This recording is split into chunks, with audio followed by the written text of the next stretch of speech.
On dit que vous avez côtoyé les plus grands, Göring, Goebbels et même le chancelier Hitler. C'était normal. C'était mon métier.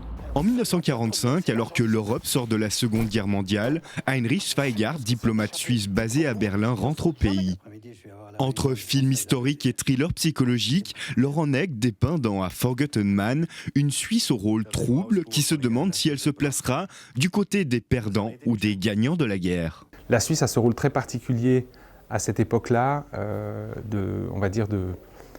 d'un pays qui n'arrive pas vraiment à prendre parti, qui ne doit pas le faire, mais qui en même temps serait tenté de le faire. S'inspirant de la pièce de théâtre de Thomas Surliman, L'Ambassadeur, A Forgotten Man nous invite à suivre le haut fonctionnaire dans ses tractations familiales et professionnelles.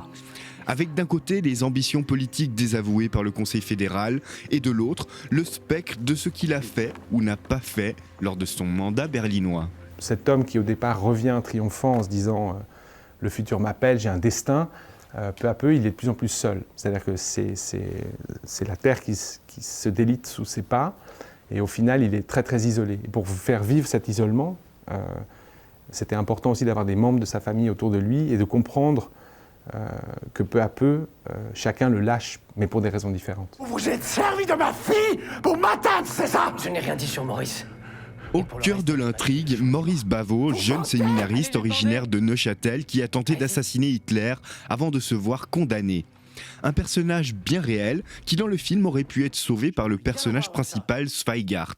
Un mélange entre fiction et réalité avec lequel Laurent Nègre joue à merveille. Je me suis basé sur à la fois des faits, un parcours, une fiction, mais aussi beaucoup de travail de recherche, de consultation d'archives, de toutes sortes, et puis aussi une compilation de plein de sources en fait, qui existent sur cette période.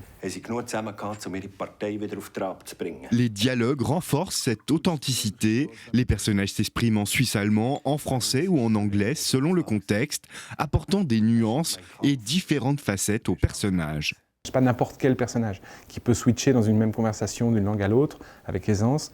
Et puis il y a aussi cette époque-là offrait aux Français une plateforme de langue de diplomatie qui était encore très prégnante. Vous avez appuyé Goebbels quand il a voulu interdire la presse suisse en Allemagne, par exemple. J'aurais dû vexer Goebbels.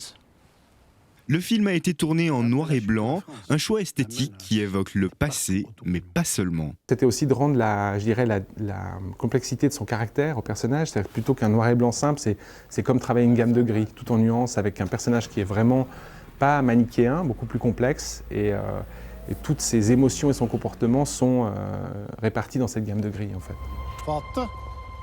A Forgotten Man est à voir dès maintenant sur grand écran.